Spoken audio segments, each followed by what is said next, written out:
Hello guys, bersama saya lagi dalam Oranova Channel.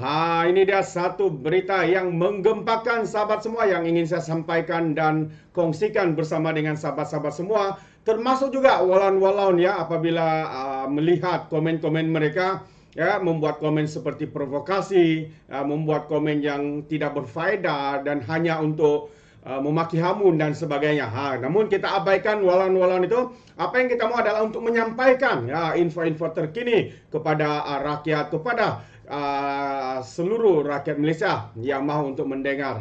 Itu dia. Jadi hari ini seorang lagi pemimpin ataupun rakyat yang memberikan pendapat beliau bagaimana kerajaan perikatan sebelum ini adalah sebuah kerajaan yang gagal habis, sahabat semua. Gagal habis. Jadi katanya jangan tiru pentadbiran kerajaan PN yang gagal segagalnya. Apakah yang dimaksudkannya itu, sahabat semua? Saya ingin sampaikan ini dia katanya jangan tiru pentadbiran PN, tidak serius turunkan harga barang.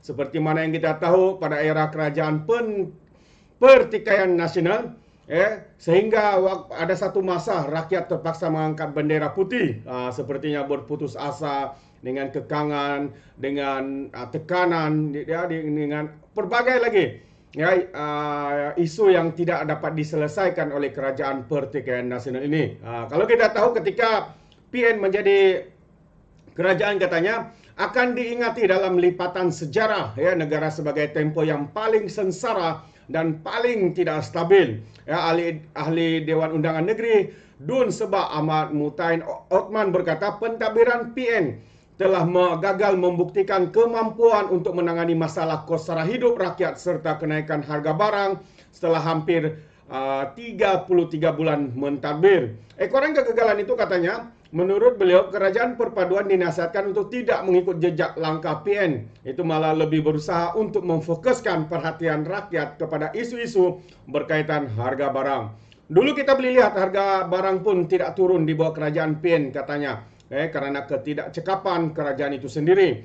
Namun sekarang tiada yang mustahil agar kerajaan perpaduan menggunakan kuasa yang ada padanya untuk menurunkan harga barang, katanya kepada Harapan Daily ketika diwawancara baru-baru ini.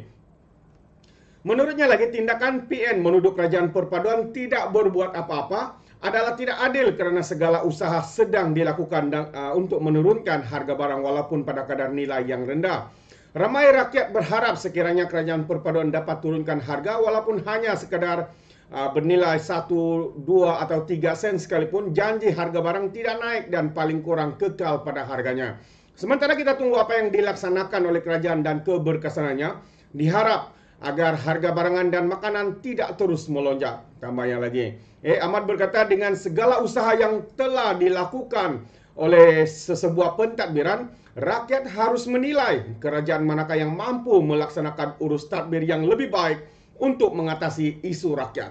Tambahnya, sekiranya isu harga barangan ini dapat diatasi atau diturunkan, beliau yakin bahawa Pakatan Harapan akan mengekalkan kemenangan pada PRU atau pilihan raya umum yang akan datang.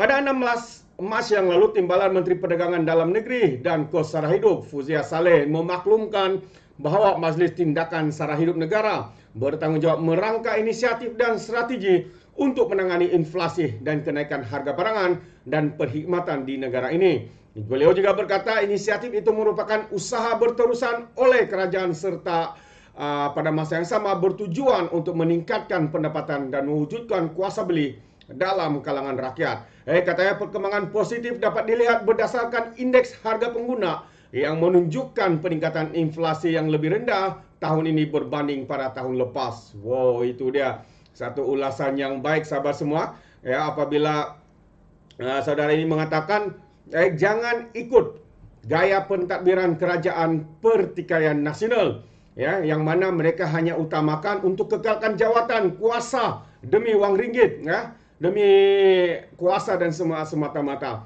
Namun apa yang kita lihat pada hari ini, kerajaan ini, terutamanya kepada Datuk Seri Anwar Ibrahim, beliau bekerja tanpa berhenti, tanpa dibayar 1 sen pun, dengan penuh komited, beliau tidak berhenti bekerja. Hari ini saja selepas kemarin selepas mengumumkan berita baik Beliau terus pergi ke Pahang, sahabat semua, bersama dengan Exco dan juga Kerajaan Pahang, dan juga mengumumkan beberapa lagi berita baik buat negeri Pahang khususnya. Jadi inilah ya pemimpin yang harus kita sokong, ya pemimpin yang harus diberi peluang untuk mengepelai negara kita. Ya, kita boleh nampak ya dengan signal positif dengan setiap kementerian seperti YB Rafizi Ramli, ya Datuk Seri Mat Sabu, dan banyak lagi ya kementerian atau menteri-menteri yang bertungkus lumus untuk mencari inisiatif untuk memudahkan, mengurangkan harga barang. Ya, dan hari ini contohnya adalah dari kadar inflasi. Kalau sebelum ini sehingga mencapai 4 poin berapa, tapi hari ini sudah merosot kepada 3,7 seperti mana yang diumumkan oleh YB Rafizi Ramli sebagai Menteri Ekonomi baru-baru ini. Ini adalah satu petanda baik bahwa negara kita sedang pulih daripada keadaan kenaikan harga barang, inflasi, nilai mata wang yang merosot dan sebagainya yang gagal ya dikawal, dilaksanakan ataupun ya dikawal oleh Kerajaan Pertikaian Nasional ya di bawah pentadbiran yang ke-8, yaitu Muhyiddin Yassin dan juga ya Ismail Sabri. Yang kita lihat hari ini, Ismail Sabri pula semakin meroyan, Ismail Sabri pula semakin terdesak ya. Setiap hari, setiap kenyataan, setiap tindakan yang beliau nyatakan itu seolah-olah beliau ini tidak bersama dengan kerajaan perpaduan. Adakah hatinya itu masih lagi berada dalam kerajaan sebelum ini atau menyokong ya Pertikaian Nasional. Dan juga dikatakan juga oleh Lokman Adam bahwa akan ada satu lagi drama skandal yang akan ataupun sedang dalam penyiasatan, yaitu skandal Jana Wibawa 2.0.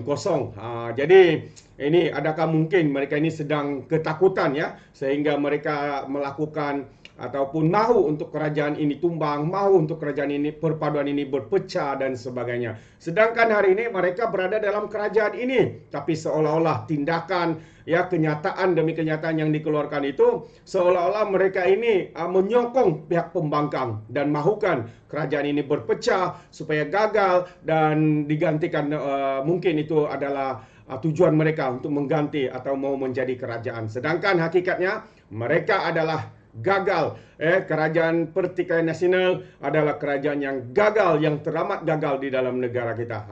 Kita sudah nampak buktinya sahabat semua. Selama 33 bulan rakyat menderita, hilang pekerjaan, punca pendapatan, ada yang terpaksa bisnes perniagaan kecil gulung tikar dan sebagainya disebabkan gagalnya kerajaan Pertikaian Nasional ini. Oh, itu dia. Jadi sahabat semua, terima kasih kerana bersama dengan Orang Indonesia Channel. Dan sekiranya Anda mau memberikan sebarang komen, Anda boleh berikan komen Anda dalam ruangan komen. Tapi ingat ya, beri komen dengan cara berhemat. Jangan seperti walan-walaun yang memberikan komen dengan provokasi, yang memberikan komen dengan fitnah, hasutan untuk membenci kerajaan perpaduan, membenci Datuk Seri Anwar Ibrahim dan sebagainya. Sepertinya ya apabila mereka memberikan komen ya, otak mereka tertinggal di Laut Cina Selatan. Itu dia, terima kasih sekali lagi. Izinkan saya untuk mengundurkan diri dan seperti biasa peribahasa mengatakan kapapun kangkap 2 tahun keinginan. Dalam bahasa Melayunya tepuk dadah, tanya selera. Sekian saja pada Orang Dapat Channel. Saya kita berjumpa lagi dalam info dan update yang seterusnya. Sekian, bye bye.